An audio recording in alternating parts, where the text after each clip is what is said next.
कुछ लोग उपहार देने में बहुत अच्छे होते हैं, दूसरी ओर बेन और मैं, हम इतने अच्छे नहीं।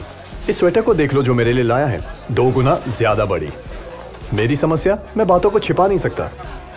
पिछले क्रिसमस मैं रेचल के लिए एक किचन मिक्सर ले आया जो उसे बहुत लंबे समय से चाहिए था। मैं उसे ये देने के लिए इतना उतावला था कि क्रिसमस के 2 हफ्ते पहले ही मैंने पूरा भांडा फोड़ दिया और कहा, रेचल मैं तुम्हारे लिए किचन मिक्सर लाया हूँ, ओके? हे डैलस, ये एक तलवार है। मेरी प्रॉब्लम है, मैं जान नहीं पाता कि दूसरों के लिए क्या लाऊं। एक बार क्रिसमस पर मैं अपनी बहन के लिए एक प्रेजेंट लाया जो सिर्फ मजाक के लिए था। मेरी बहन की एक बात है, जब वो जोर जोर से हंसती है उसकी पैंट गीली हो जाती है। तो मुझे ये एक मजाकिया आइडिया आया कि मैं उसे डायपर दे दूं। एडल्ट डायपर की बात यह है कि ये बहुत महंगे होते हैं। जब मैंने इसकी पेमेंट कर दी तो मेरे पास इतने पैसे नहीं बचे कि मैं कुछ और खरीदूं, और उसे भी यही मिल सका। कुछ लोग वाकई बहुत अच्छे होते हैं गिफ्ट देने में, जैसन और मैं वो लोग नहीं है। उसने मुझे क्या दिया? ये स्वेटर। परमेश्वर उपहार देने में सबसे अच्छा है। वो हमारे मन की गहरी इच्छाओं को जानता है कि वास्तव में हमें क्या चाहिए। हम समर्पित करेंगे अगले 2 सेशंस उन चीजों की चर्चा में जो परमेश्वर अपने लोगों को देते हैं। पवित्र आत्मा।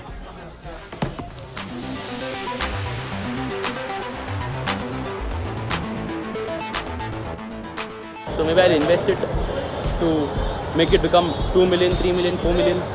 बड़ा बंगला खरीदूंगा, गाड़ी खरीदूंगा, प्रॉपर्टी, बैंक बैलेंस, और क्या मतलब ज़्यादा से ज़्यादा तो सेव करूंगा ताकि वो 1 मिलियन को और 2 मिलियन बना पाऊँ।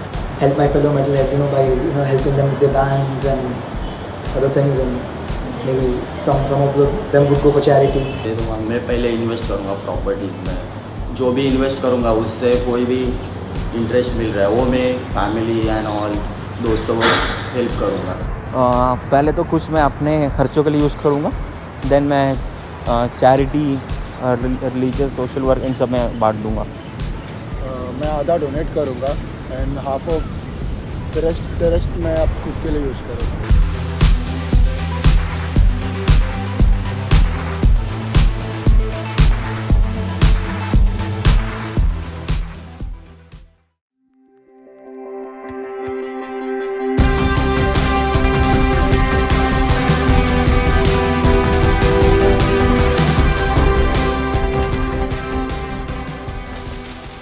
तो कौन है पवित्र आत्मा?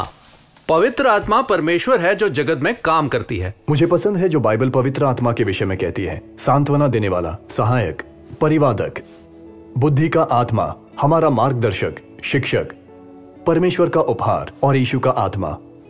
पवित्र आत्मा पृथ्वी पर सृष्टि के समय से ही कार्यरत है। परमेश्वर उत्पत्ति के समय भी था और आज भी है। वो कोई व्यक्तित्वहीन शक्ति नहीं है या वस्तु नहीं है, वो एक व्यक्ति है। एक व्यक्ति के समान ही वो दुखी या उत्साहित हो सकता है। अब तक अल्फा में परमेश्वर के विषय में हमने अलग अलग नामों का प्रयोग किया है, यीशु, आसमान्य पिता और पवित्र आत्मा। कलीसिया परमेश्वर ने इन तीनों व्यक्तियों को एक नाम दिया है, द ट्रिनिटी। मेरा दोस्त क्रिस प्राइस इसका वर्णन इस प्रकार करता है। एक परमेश्वर है जो अनादिकाल से पिता, पुत्र और पवित्र आत्मा के रूप में रहता है।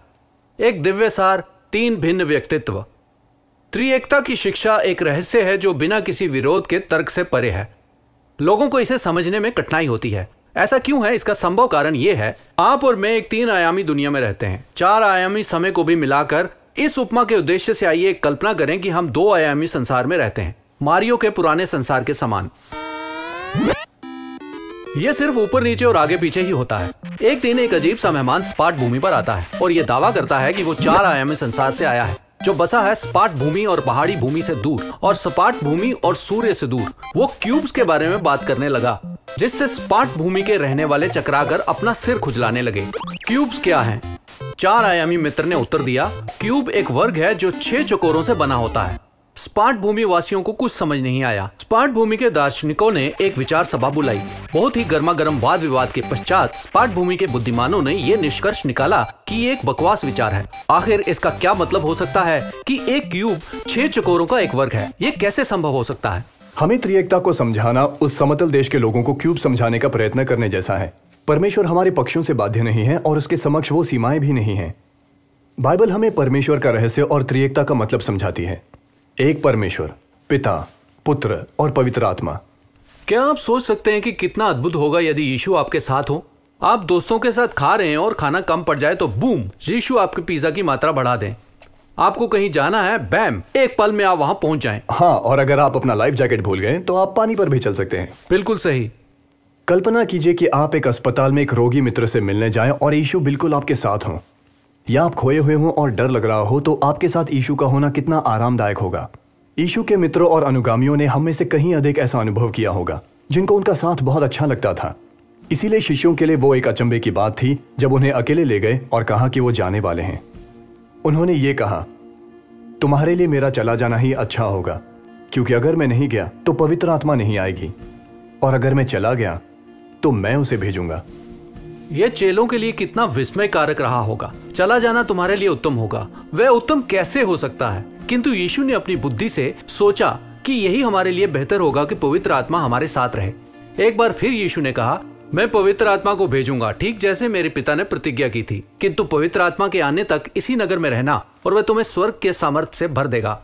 चेलों ने उसी नगर में प्रतीक्षा की। प्रेरितों के काम अध्याय 2 ये वर्णन करता है। पिंतकुस्त के दिन सभी विश्वासी एक स्थान पर एकत्र थे। अचानक ही स्वर्ग से तेज आंधी जैसा एक स्वर आया और इसने उस घर को भर दिया जहां वो बैठे थे। फिर लपटों या आग की जीभों जैसा कुछ प्रकट हुआ और उन पर आ ठहरा, और वहां पर उपस्थित प्रत्येक व्यक्ति पवित्र आत्मा से भर गया, और प्रत्येक ने अनेक भाषा बोलना आरंभ किया, ठीक जैसे योग्यता पवित्र आत्मा ने उन्हें प्रदान की। उस समय प्रत्येक राष्ट्र से यहूदी भी जेरूसलम में उपस्थित थे। जब उन्होंने तेज स्वर को सुना तो सभी दौड़ते हुए गए, और वे अपनी भाषाओं को सुनकर आश्चर्यचकित थे जो उन लोगों के द्वारा बोली जा रही थी। ये पहली बार नहीं था कि पवित्र आत्मा प्रकट हुआ था। वो सृष्टि के समय से ही कार्यरत है, जब उसने मानव को जीवन प्रदान किया।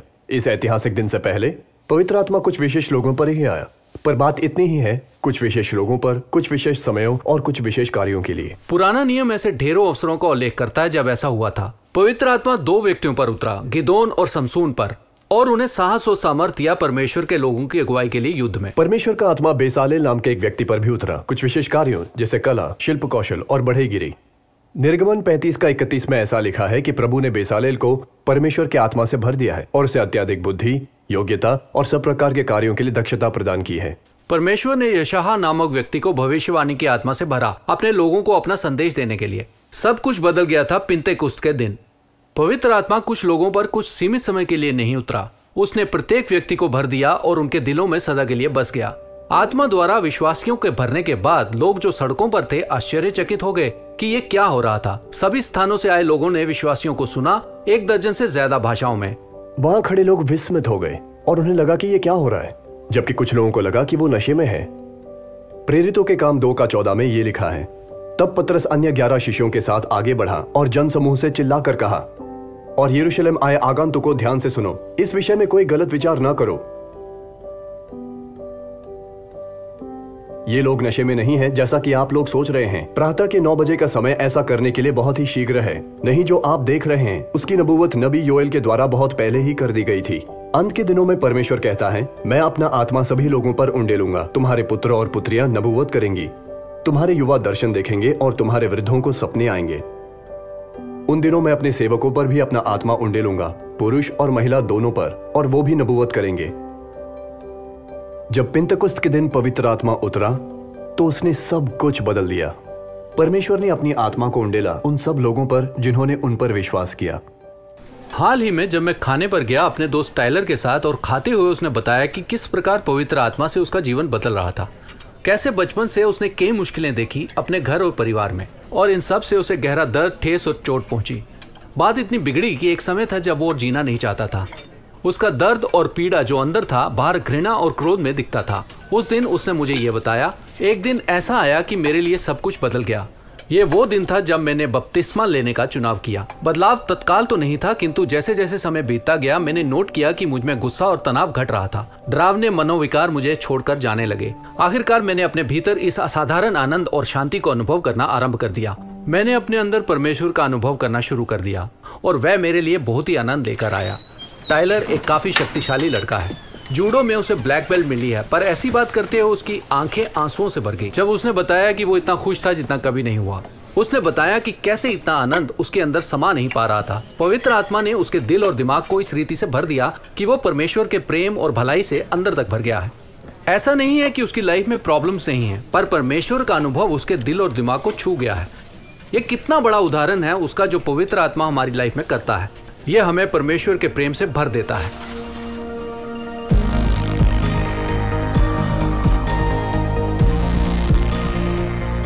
सोच रहा था ऐसा कैसे हो सकता है कि कोई आत्मा आके हमें फील करवा सकती है, पर जब मैंने खुद एक्सपीरियंस किया था ये, तब मुझे पता चला था कि होली स्पिरिट क्या है और हमारे जीवन में उसका क्या इम्पोर्टेंस है। हाँ, कभी कभी क्वेश्चन आता है कि सच में होली स्पिरिट है मेरे साथ या नहीं। होली स्पिरिट के बारे में तो मुझे इतना पता नहीं है कि कैसे भगवान के साथ कनेक्टेड है। जैसे क्रिश्चियनिटी में लोग बाइबल क्यों नहीं पढ़ते हैं और होली स्पिरिट के बारे में जो लिखा है बाइबल में वो काफ़ी लोग को मालूम नहीं।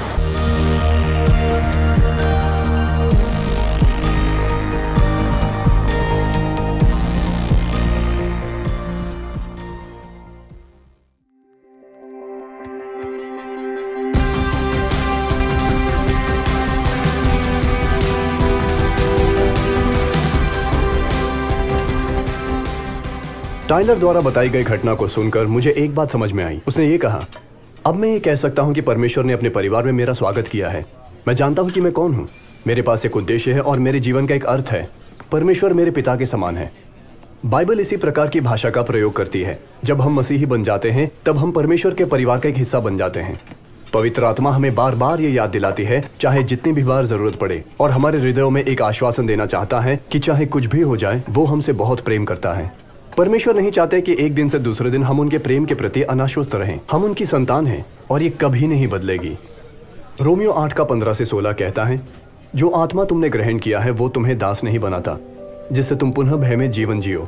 इसके स्थान पर जो आत्मा तुमने ग्रहण किया है वो तुम्हें पुत्र के रूप में स्वीकार करवाता है, और उसी के कारण हम पुकारते हैं, अब्बा पिता। आत्मा स्वयं हमारी आत्मा के साथ गवाही देता है कि हम परमेश्वर की संतान हैं। टाइलर की कहानी प्रदर्शित करती है कि कैसे पवित्र आत्मा हमारे हृदयों को परमेश्वर के प्रेम से भरता है और हम परमेश्वर के परिवार का एक सदस्य हैं। ये भी दर्शाता है कि किस प्रकार परमेश्वर का आत्मा हमें बदलता है ताकि हम यीशु की तरह बन सकें। टाइलर का तनाव और क्रोध हटा दिया गया जब उसका जीवन प्रेम, आनंद और शांति से भर दिया गया। गलातियों की पुस्तक में इसे नाम दिया गया आत्मा का फल। ये एक वृक्ष के समान है जो हम सबके भीतर पनप रहा है। ये कहता है, पवित्र आत्मा हम में इस प्रकार का फल उत्पन्न करता है, प्रेम, आनंद, शांति, धैर्य, दया, भलाई, विश्वास योग्यता, नम्रता और आत्मनियंत्रण। जब हम अपने जीवन में पवित्र आत्मा को और अधिक स्थान देते हैं और परमेश्वर हमें बदलते हैं, हम परिवर्तित हो जाते हैं। ये एक चमत्कार है। हम जानते हैं कि हमारे संसार को और अधिक आनंद, शांति और प्रेम की आवश्यकता है। मैं अपने जीवन के अनेक क्षणों को याद कर सकता हूं जब मुझे उनमें से किसी एक बात के लिए चुनौती का अनुभव हुआ। मैं हर सुबह उठकर सोचता था कि आज मैं धैर्यवान बना रहूंगा, मैं किसी बात को मुझ पर हावी नहीं होने दूंगा, और मुझे कुछ मिनटों के लिए सफलता प्राप्त हो जाती थी, लेकिन ये अधिक समय तक नहीं रहती। किसी न किसी बात में मैं फंसकर इसे खो जाता। स्पंजबॉब स्क्वारपैंट्स। ऐसे समय में मेरे अंदर का वास्तविक रूप बाहर आ जाता है, भले मैं नियंत्रण रखूं। हम सरलता से धैर्यवान होने का प्रयत्न नहीं कर सकते। हमें भीतर से बदलने के लिए परमेश्वर की आवश्यकता है।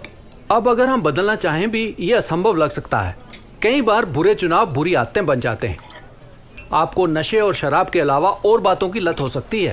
मैं स्टूडेंट से हर समय मिला हूँ जिन्हें सब प्रकार की आदत होती है, अश्लील साहित्य से लेकर दूसरों की सहमति तक। यीशु को मानने वालों को अपने अंदर के सामर्थ्य पर निर्भर नहीं होना होता इन आदतों से उबरने के लिए। पवित्र आत्मा ही वो है जो हमें जरूरी इच्छा और सामर्थ्य देता है पाप और लत से बाहर निकलने की। कुछ लोग पल भर में छुटकारा पा लेते हैं और अन्य को परमेश्वर दिन प्रतिदिन सामर्थ्य देता है मुक्त जीवन जीने की। पृथ्वी पर पवित्र आत्मा की सामर्थ्य पाने जैसा और कुछ है ही नहीं। पवित्र आत्मा में हमें परिवर्तित करने की और यीशु की तरह हमें बनाने की सामर्थ्य है। पौलुस गलातियों की पुस्तक में आत्मा के फल के विषय में बात करता है और कुरिन्थियों के पत्र में वो आत्मा के वरदानों की बात करता है। वो ये कहता है, किंतु सबको लाभ पहुंचाने के लिए हर एक को आत्मा का प्रकाश दिया जाता है, क्योंकि एक को आत्मा के द्वारा बुद्धि की बातें दी जाती हैं और दूसरे को उसी आत्मा के अनुसार ज्ञान की बातें, और किसी को उसी आत्मा से विश्वास और किसी को उसी एक आत्मा से चंगा करने का वरदान दिया जाता है। फिर किसी को सामर्थ्य के काम करने की शक्ति, और किसी को भविष्यवाणी की, और किसी को अनेक प्रकार की भाषा, और किसी को भाषाओं का अर्थ बताना। परंतु ये सब प्रभावशाली कार्य वही एक आत्मा करवाता है, और जिसे जो चाहता है वो बांट देता है। हमारी एक अच्छी मित्र गिलियन का परमेश्वर की चंगाई के वरदान से सामना हुआ जब उसकी आयु 16 वर्ष की थी। हमारा यूथ ग्रुप ट्रिप अब वैंकूवर से सियाटल एक यूथ कॉन्फ्रेंस के लिए गया।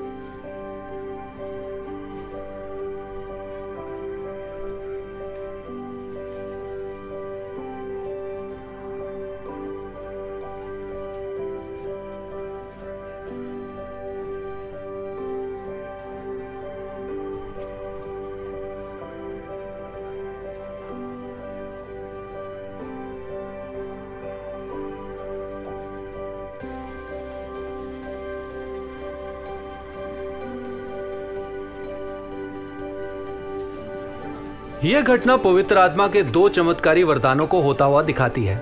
दिव्य ज्ञान के प्रवचन की योग्यता और चंगाई का वरदान। मुझे वह रात अच्छी तरह से याद है। अद्भुत अनुभव था परमेश्वर के प्रेम और सामर्थ का। हमारे दोस्त जेमी ने एक अद्भुत घटना के विषय में बताया था जब उसे अन्य भाषा बोलने का अनुभव प्राप्त हुआ था। वो अल्फा के सप्ताहांत पर आराधना के संगीत के दौरान अन्य भाषाओं में गाने लगा। उसे बिल्कुल भी पता नहीं था कि वहाँ इटली से स्टेफानिया नामक एक महिला थी। वो बिल्कुल भी अंग्रेजी भाषा नहीं बोल सकती थी, तो उस समय वो बहुत ही अकेलापन महसूस कर रही थी। अब गाना गाते समय उसके दिमाग में 2 शब्द TMO आ गए और वो बिल्कुल वहीं अटक गया। उसे ऐसा लगा कि ये प्रभु की ओर से, और वो बार बार गाने लगा। उसे इसका मतलब बिल्कुल नहीं पता था, लेकिन स्टेफानिया के दिल को ये शब्द छू गए, क्योंकि इतावली भाषा में इन दोनों शब्द TMO का अर्थ है आई लव यू।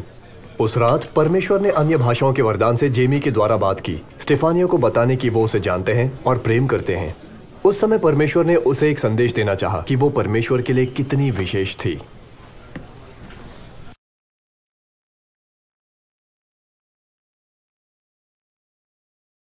तो मैं अभी विश्वास करता हूँ यीशु मसीह पे, और वो भगवान का जो सुपरनैचुरल पावर्स की वजह से हुआ है। जैसे मैंने नोटिस किया, मैंने मेरे फैमिली के लिए प्रेयर किया था 2-3 बार, और वो प्रेयर का आंसर मिला मुझे लगता है वो मेरे लिए सुपरनैचुरल थिंग है। Tongues I had, then healing also I had, peace in mind. मेरे मॉम डैड कहते हैं घर पे 3 साल का था तो मैं बहुत बीमार पड़ा था, तो वो मुझे फिर मंदिर ले गए। फिर वहाँ से प्रसाद देने के बाद देन मेरा फीवर उतरा। बिलीव करता हूँ कि हाँ, गॉड को एक नेचुरल पावर है।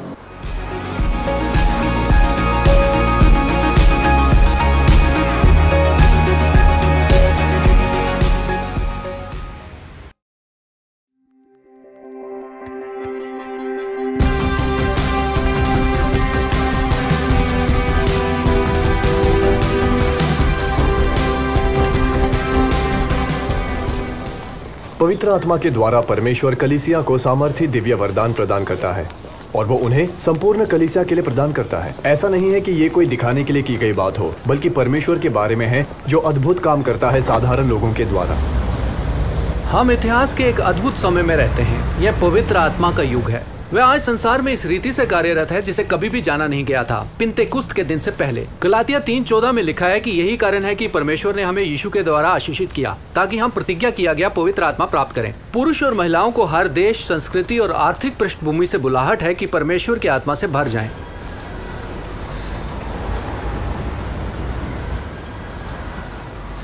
पिंतेकुस्त के दिन पतरस ने एकत्रित जनसमूह के समक्ष वर्णन किया कि ये प्रतिज्ञा किए गए परमेश्वर के आत्मा का उंडेला जाना था। प्रेरितों का काम 2:39 में उसने ये कहा, ये प्रतिज्ञा तुम्हारे और तुम्हारी संतान और आने वाले सभी लोगों के लिए है जिन्हें प्रभु हमारे परमेश्वर बुलाएंगे। वही हम हैं। परमेश्वर के आत्मा के लिए उसकी प्रतिज्ञा आपके और मेरे लिए है। यह जेकल 36:26 ये कहता है, मैं तुम्हें एक नया हृदय दूंगा और तुम में एक नया आत्मा डालूंगा। मैं तुम में से पत्थर का हृदय निकालकर तुम्हें मांस का हृदय प्रदान करूंगा और मैं तुम पर अपना आत्मा उंडेलूंगा। आइए प्रार्थना करें। हे पिता, हम पवित्र आत्मा के वरदान के लिए आपका धन्यवाद करते हैं। ये ऐसा जानने के लिए कितना अद्भुत वरदान है कि हमसे प्रेम किया जा रहा है और हमें आप जैसा बनने के लिए सामर्थ प्रदान की जा रही है, और हमें उस सामर्थ को कार्यरत देखा जा रहा है जब हम अन्य लोगों से प्रेम करते हैं। क्या आप हमें अपने पवित्र आत्मा से भरेंगे कि हम पहले जैसे न रहें? मैं ये सब कुछ यीशु के नाम में मांग लेता हूँ। आमीन।